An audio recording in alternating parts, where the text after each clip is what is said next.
If I catch you out here saying some dirty shit, I'm gonna fuck you up. I welcome it. Honestly, respect.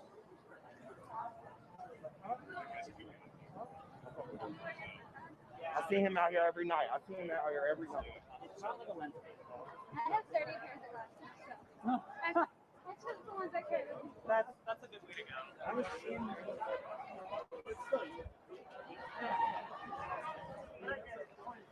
Motherfucking charge is home. Calm down.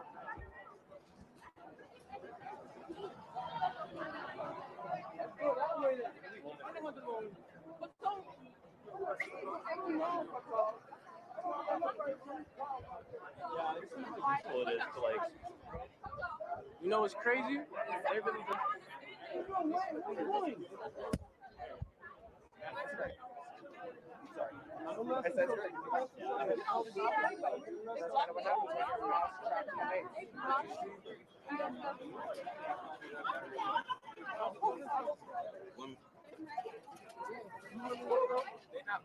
We gotta go.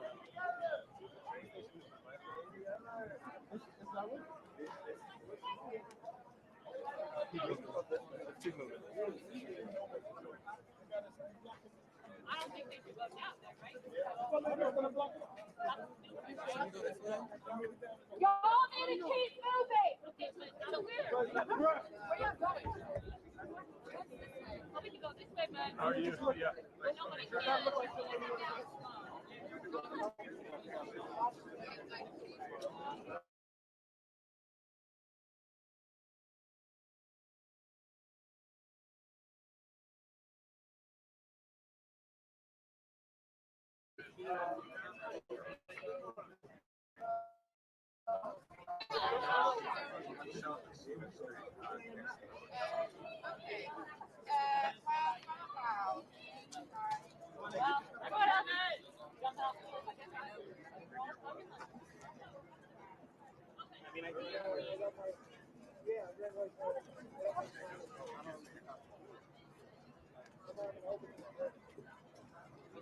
It looks like he's getting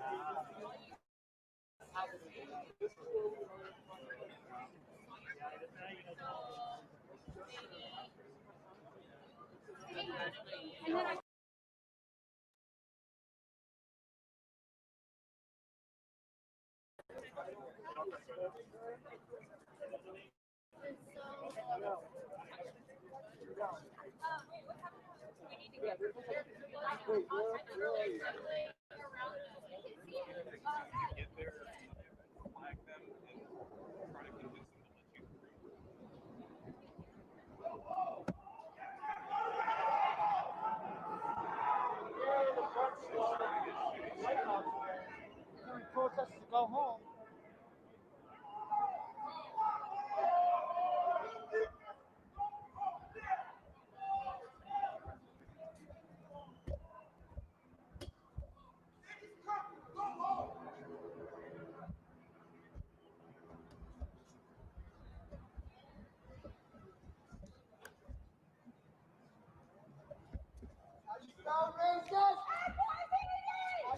How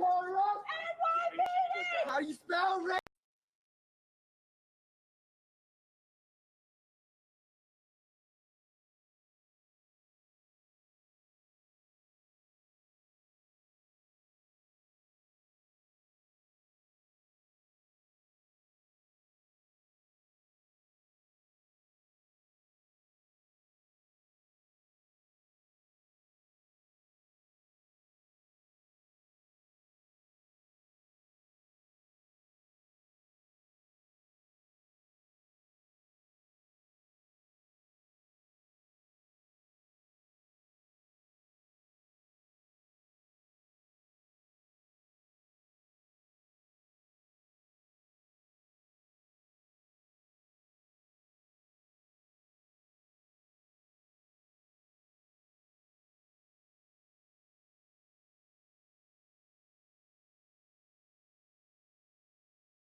I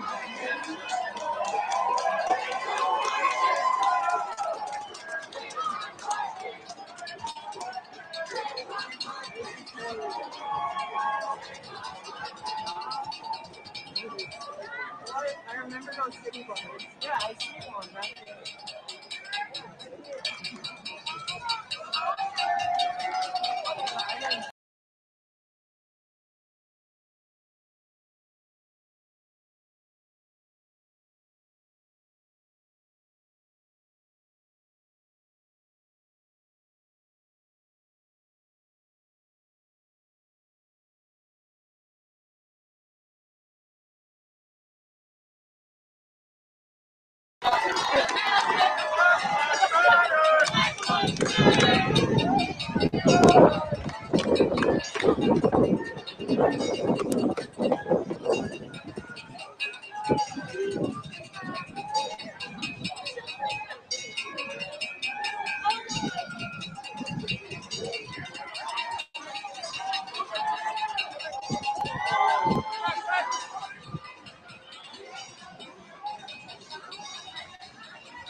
So the crowd is really dispersed, much fewer on the other side of Center Street, which is somehow still open. Traffic is moving Center Street, so it's traffic that is separating the crowd on the other side of Center Street, and then on Commercial Street. Traffic, and then some plastic barriers, and then 2 line of police that are in front of the police department here. Hard to say. Get off the distance here.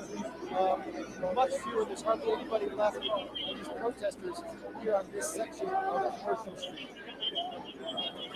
All right, some fireworks in the distance. And the police are holding their ground. There's one man that I can see. There's one man approaching the police officers to game up and put his head up. He's holding his arms out now. There's another man, who's dressed in the red, white, and blue American flag. He stood out like a sore thumb earlier, and the piece that we witnessed at West Middle School, and now he's shown up again wearing an American flag in the middle of all of this. So police are forming a line here, and it seems like the police would be out of range of anything thrown at them at this point. Go ahead, Maria. Yeah, sure.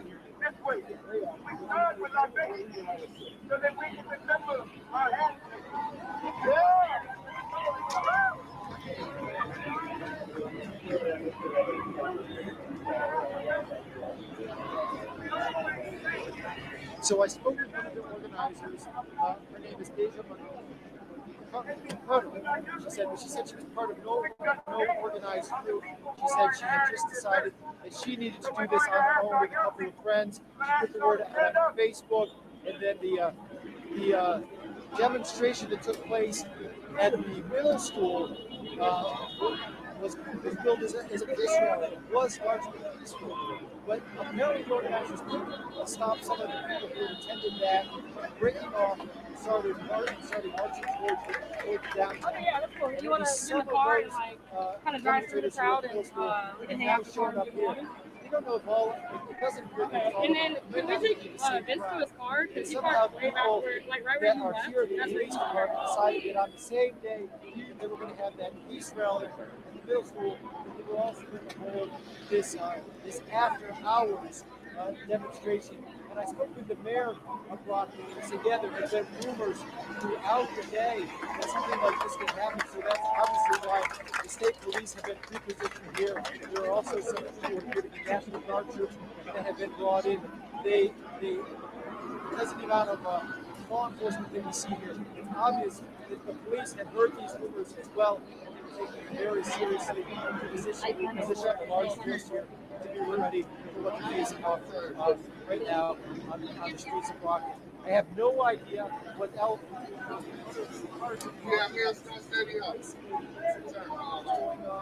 or if there are other incidents similar happening in other parts of Brockton. We have seen at times state police peeling away.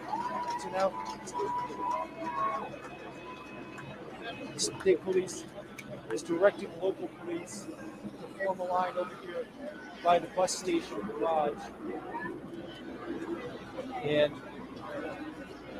he's asking to stretch them.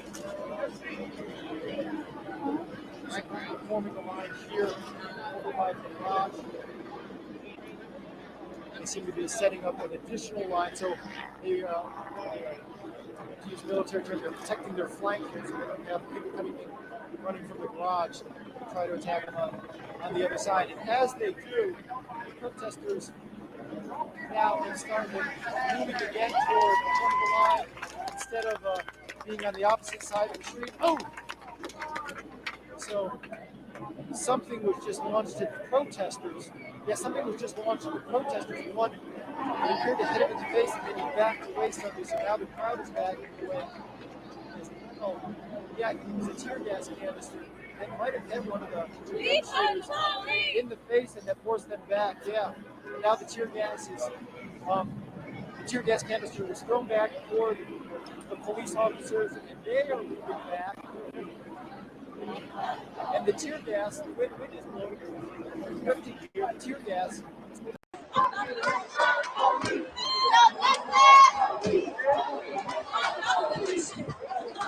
Man, I'm a journalist to get this impression when I ask you about being out here. Why am I out here? Yeah. So I'm trying to explain to my son how his friend is black and his friend's going to grow up being treated differently because of his color. Was it his idea to come out, or your idea, or something you guys talk about as a family? We talk about it. Yeah. Mind if I ask his name? I'm Tennant. Sorry? Tennant? Tennant? Can you spell it for me? T-E-N-N-A-N-T.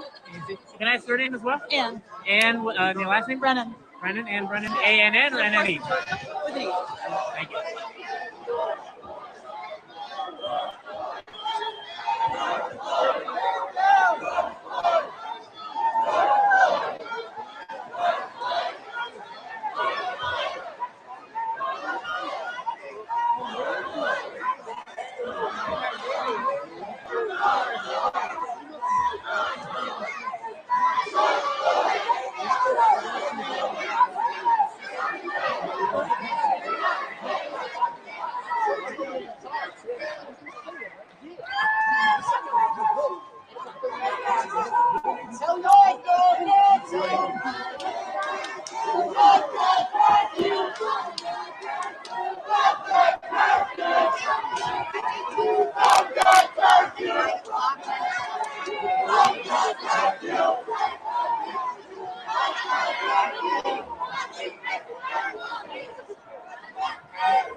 Their engines.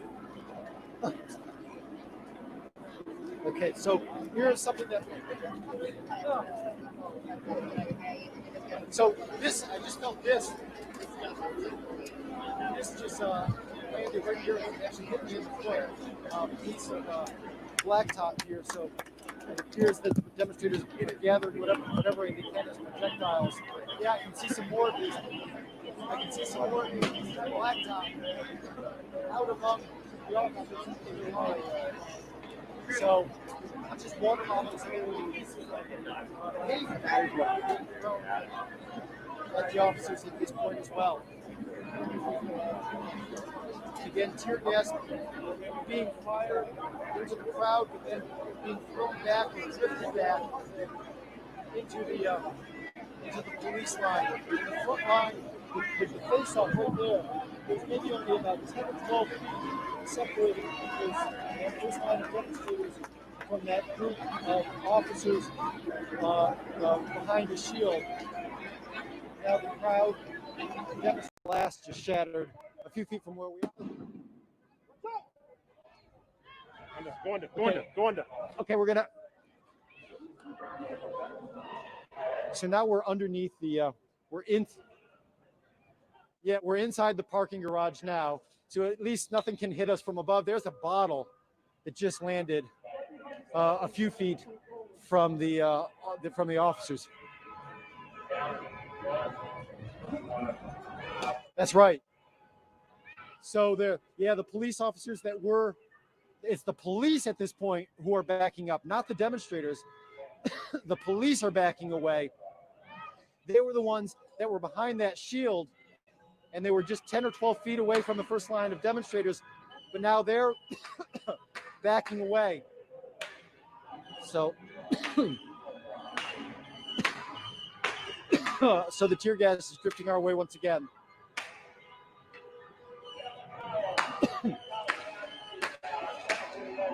I'm going to let you watch the images here while I back away and get a breath of fresh air.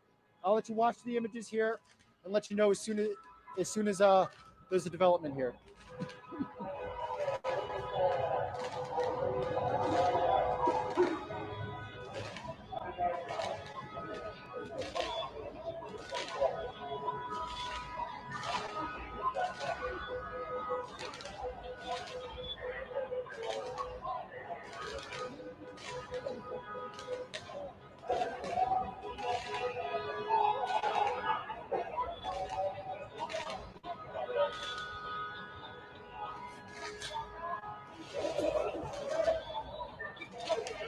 Hey Teddy, there's an officer over there that's bent over because he's suffering the effects of see the officer right there? He was suffering the effect. He doesn't have a gas mask on, and he was bent over on his knees feeling the effects of the tear gas as well. So some, but not all of the officers out here have gas masks. So if the gas does, he went down on his knees once again. So with the gas, when it drifts back into the police line, it does affect them as well. You can see these officers, look at them bent over.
that's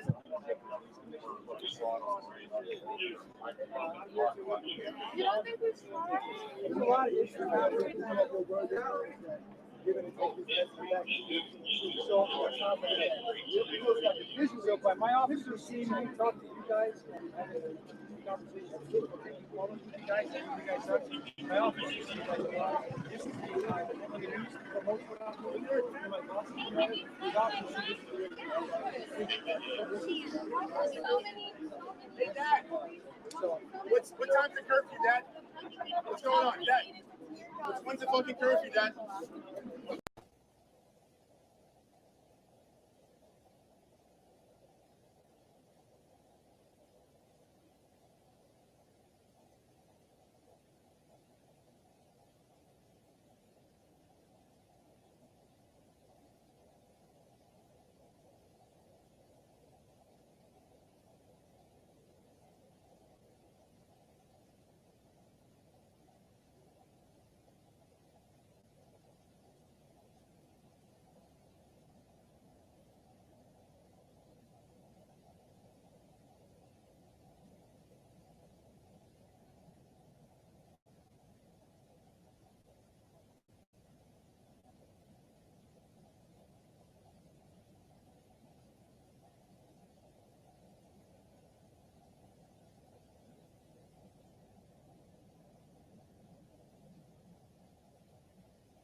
president of the Baptist Ministers Conference, my old friends, Pastor William Smart, Bishop Juan Carlos Mendez, and Pastor Michael Fisher Jr., who's here with me tonight, and many others. And before anybody who's friends with them say anything to them, they gave me a good, hard time. They were demanding about justice, as everyone in America should be right now. And like so many others who were peacefully protesting, we need to hear those voices. And I want to lift one of those up tonight. And I would just ask, cut away when I come back if you need to. But I would ask our television stations to give the voice on the evening news to a young Black male Angelino. Because at the end of the day, this story is about the pain that people carry the day that they are born from the traumas visited on their ancestors. And from the first moment, they're taller than a cute little boy, the way they're looked at in our society. And I'm going to ask a young man of faith and of inspiration who I met today, Davian Pilgrim, a 16-year-old student from Morningside High School, who told me his story. And I want you to hear his story, to talk about what this moment and this movement means. So Davian, thank you so much for being with us. This microphone in this city is yours.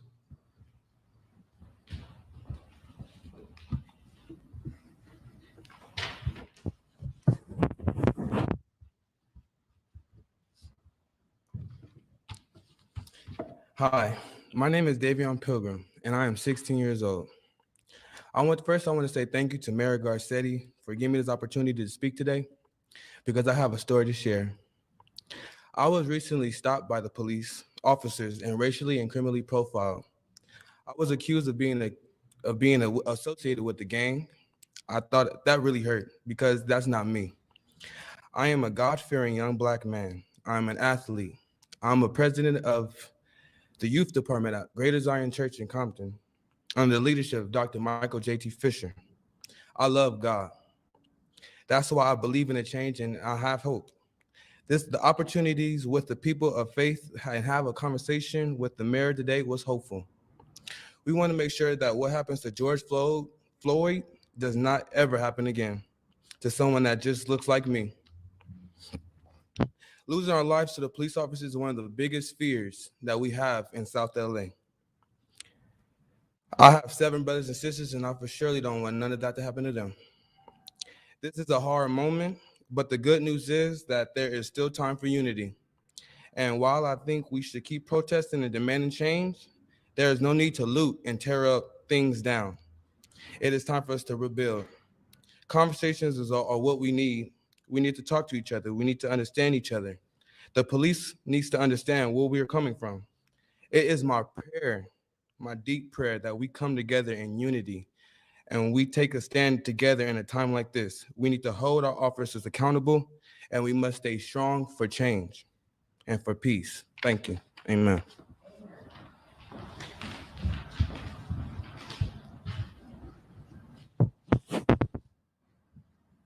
Thank you, Davion. Thank you for the courage of this moment and for the courage of your generation.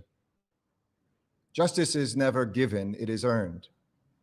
It is earned by the chapters we see written on the streets of our country, sometimes with people's bodies, and always with the courage that they have to move us forward. So here's the uncomfortable part tonight. It falls on leaders not to just say the right things, but to do the right things.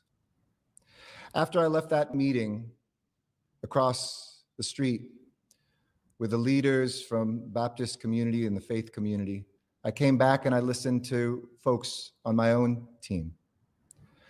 I listened to a powerful young Black man who said that it's tough to even work in government right now. Another member of my team who said every single time, even though he works for the mayor and carries a mayor's badge, when somebody rolls up behind him from law enforcement, it makes him shudder. And he's worried about whether reaching for that badge to reassure them might scare them more than just sitting there until he can explain who he is. I heard from April, who is doing the most amazing work housing Angelinos who are unhoused. and who's dealing with the pain of this moment by taking things to folks who are living in our shelters that we've set up. So she brought shoes to them, and all she could think about in her mind was, with a car full of shoes, will they think that I'm a looter? I want non-Black Angelenos to hear those stories and to have those conversations. Have them in your workplace and in your neighborhood. Have them in your church and wherever you are. If we don't acknowledge that a Black woman is 4 times more likely to die because she wants to bring a child into this world than a white woman, then we can't see that. If we don't see that if you're a Black man in Los Angeles, you're 10 times more likely to be homeless than if you're a white man, we can't see that. And while not every death is as visible and as vicious as George Floyd's, we have to own those deaths that come from the diabetes and that come from COVID-19 and all of the things that visit Black Americans disproportionately because of where they start life and where this society values their life. The schools that they are born into, in the neighborhoods where they live, that have been discarded, and efforts to fund those schools rejected. The moments in which we see that racial justice can't be the work of 10% of a nation, it has to be the work of 100% of the nation. So to my fellow Angelenos, to my African American brothers and sisters who live in this city, I want to say, I hear you. And I hear that this isn't just about the criminal justice system. This is about also our society and where we put our resources. When we've done things like raise the minimum wage, and that disproportionately hits women and African Americans, we have to see those as important bricks in building this new house. When we do things like making community college free, that contributes to what we see with justice. But we also have from our budget, which is a moral document, which needs to keep people safe and protected. But the best way for people to be safe and protected, and I hear you on the street loud and clear, is not just by throwing dollars always into police departments, but also into youth programs and into educational opportunities and into trauma-based recovery for people who carry trauma. I don't have announcements tonight, but I want you to know that I've been having these conversations for the last 2 or 3 days. I'm having them with my fellow elected officials. I'm having them with community leaders. I'm having them with young people who are demanding that I and we collectively do better.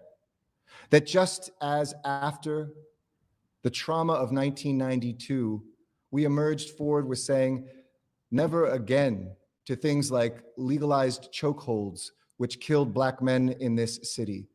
Never again to no independent investigations when there's acts of police brutality. And never again to many things. We must ask, what are the never again moments today?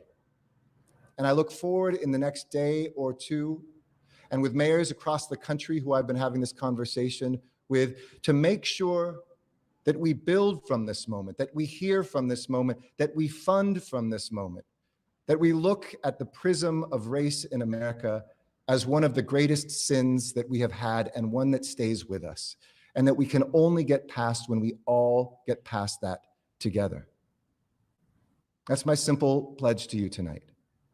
As we look at what has been a safer day and a more beautiful day, I look forward to the day when we get rid of a curfew, when we don't have National Guard, when our police officers don't have their helmets on. And I want to make sure folks who break into businesses. We will go after people who are looting or worse, causing violence against demonstrators or to peace officers. But let's put that here and not let that dominate what this moment and this movement is about.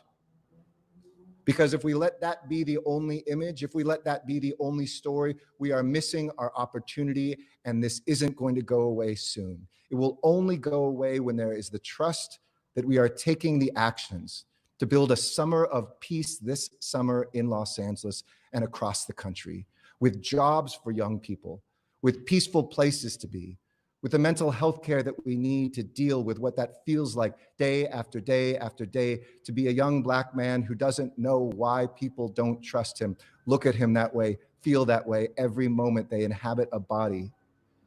Somebody powerfully said to me today, I'm an ally, but at the end of the day, I can turn off my phone. I can stop looking at Twitter. I can watch some TV. But for my Black brothers and sisters, they can't turn that off. They can't stop being Black. They can't stop being seen by the racism that still pervades our country. There is so much work for us to do, and I am so proud of this city. I know that there's those who just want to focus on the law and order. And I know it is my responsibility to throw everything I have into peace, restoration, and building in this city. But that doesn't just happen from peace officers. That happens from our investments in communities and in neighborhoods. Whether or not we say to folks who have been involved in the criminal justice system, instead of you're done with your time, but there's no help, here's a job and here's a way forward. For us to look at what's our fight with COVID-19 now is about. And please, please, please, everybody who's been out there protesting so beautifully around Los Angeles, make sure you get tested and make sure you're maintaining your physical distance, that you're washing your hands and wearing a mask. Imagine if these days lead to a spread that leads to things getting worse and more people dying. Please go to coronavirus.lacity.org/testing and get a test. Not only did we have Dodger Stadium open, we're reopening the Crenshaw Christian Center site, 3 or 4 sites that can do thousands and thousands of tests to meet the capacity that we need, because we have to defeat that threat to us all, which does discriminate disproportionately against communities of color. Let me just take a breath to say, we aren't where we once were, but we aren't where we need to be. We're maybe stuck somewhere in the middle of the mountain in this nation and this city's history. If you're young, all you can see is up and how far we have to go to reach the peak. And you should be unyielding and demanding that we keep climbing. And for some of us who have been around, who have seen the changes, who have worked hard to bring about things like implicit bias training and de-escalation in our police force, or to look at the ways that summer night lights and our gang reduction youth development programs came out of demands from the community to say parks need to be places of peace for the summer and for our children, that helped us get up the mountain. And we can look down and see how far we've come. We have 2 choices, Los Angeles: either hopelessness, that this is a moment that can't be fixed, that America is so broken that we can't repair our hearts and we can't repair our streets and we can't bring peace to our lives. Or we have hope, the only thing that has ever guided this country, our city, and our world. We all know, or many of us know, the Negro National Anthem. And I want to quote from it. In the first verse, it ends, "Sing us a song full of the faith that the dark past has taught us. Sing a song full of the hope that the present has brought us. And facing the rising sun of our new day,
No peace.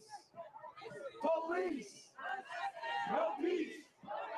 Police. No peace. Police. No peace. Police. No justice. Police. No justice. Police. No justice.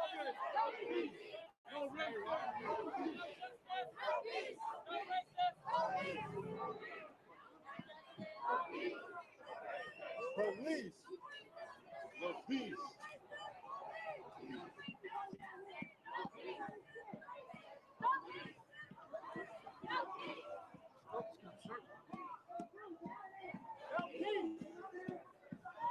No justice.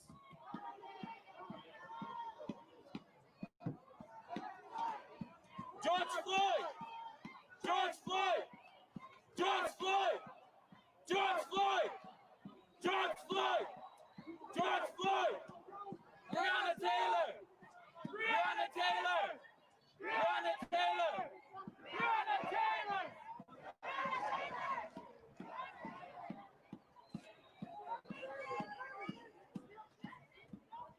No racist police.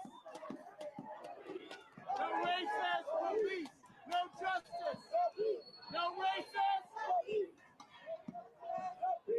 No racist. No justice. No racist police. No justice. No peace.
screaming. Y'all still niggas still walking. That's what I'm saying, bro. Niggas did not look back, bro. That's all you gotta do. Hold a niggas accountable. Not tough, so they don't care.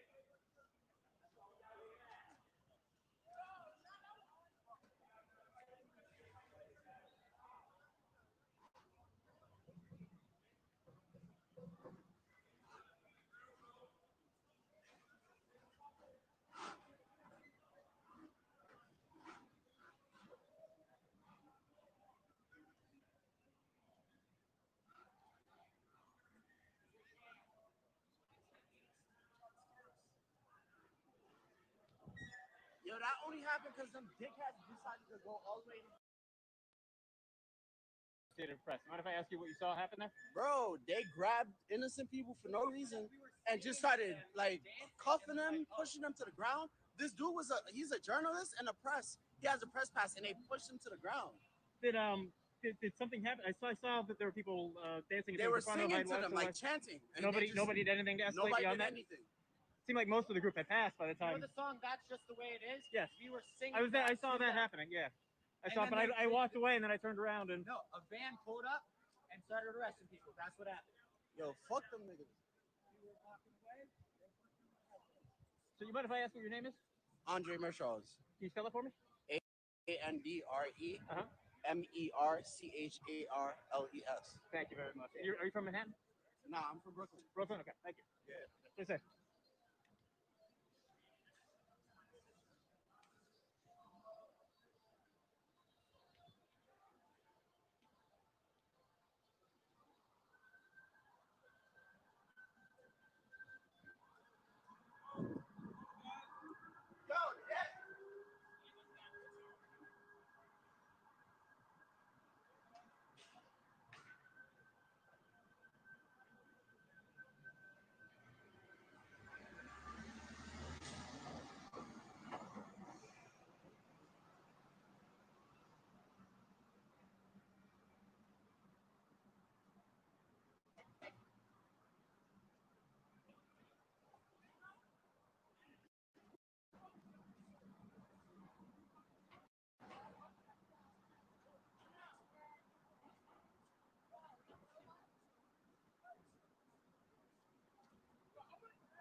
Help me out, guys, please.